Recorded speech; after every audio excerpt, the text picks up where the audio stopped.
નમસ્કાર મિત્રો, સ્વાગત છે તમારું અમારી YouTube channel Gujarat jobs and news.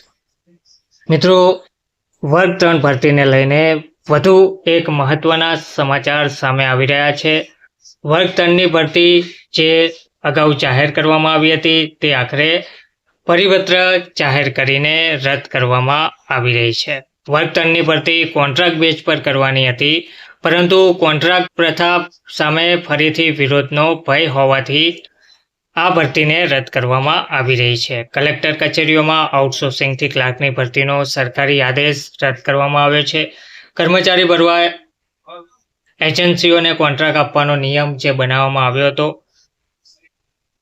તેને આખરે સરકારે રદ કર્યો છે. વિગતવાર જોઈએ તો સરકારના મહેસૂલ વિભાગે ગયા શુક્રવારના રોજ પરિપત્ર દ્વારા રાજ્યની જિલ્લા કલેક્ટર કચેરીઓમાં વર્ગ 3ની ક્લાર્કની ખાલી જગ્યાઓ આઉટસોર્સિંગથી કરાર આધારિત ભરવાનો હુકમ જાહેર કર્યો હતો. તે હવે રદ કરવામાં આવ્યો છે. ગુરુવારના રોજ મહેસૂલ વિભાગે નવેસરથી પરિપત્ર કરી જાણ કરી છે કે જ્યાં સુધી અન્ય સૂચના ના મળે ત્યાં સુધી અગાઉના હુકમનો અમલ કરવાનો નથી.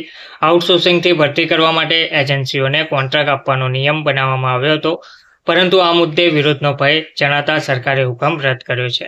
કેન્દ્ર સરકારમાં લેટર એન્ટ્રી દ્વારા અધિકારીઓની ભરતી મુદ્દે વિવાદ થતાં તેનો અમલ મોકૂફ રખાયો હતો. તેવી જ રીતે ગુજરાતમાં પણ કોન્ટ્રાક્ટ પદ્ધતિ લેવાનારા ક્લાર્કના નિર્ણયનો પણ પ્રબળ વિરોધ થાય તેવી શક્યતા હતી.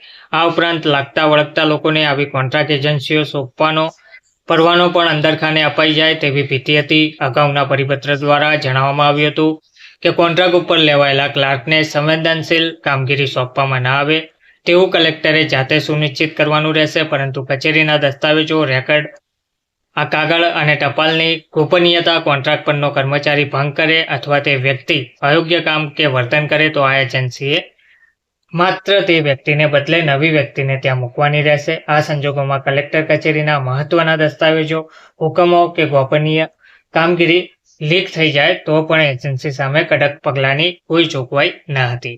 તો તેના કારણે આવા કોન્ટ્રાક્ટ આધારિત વર્ગ 3ના કર્મચારીઓ ના લેવા માટે પરિપત્ર જાહેર કરવામાં આવ્યો છે અને આ ભરતી આ આદેશ હાલમાં રદ કરવામાં આવી રહ્યો છે. ધન્યવાદ.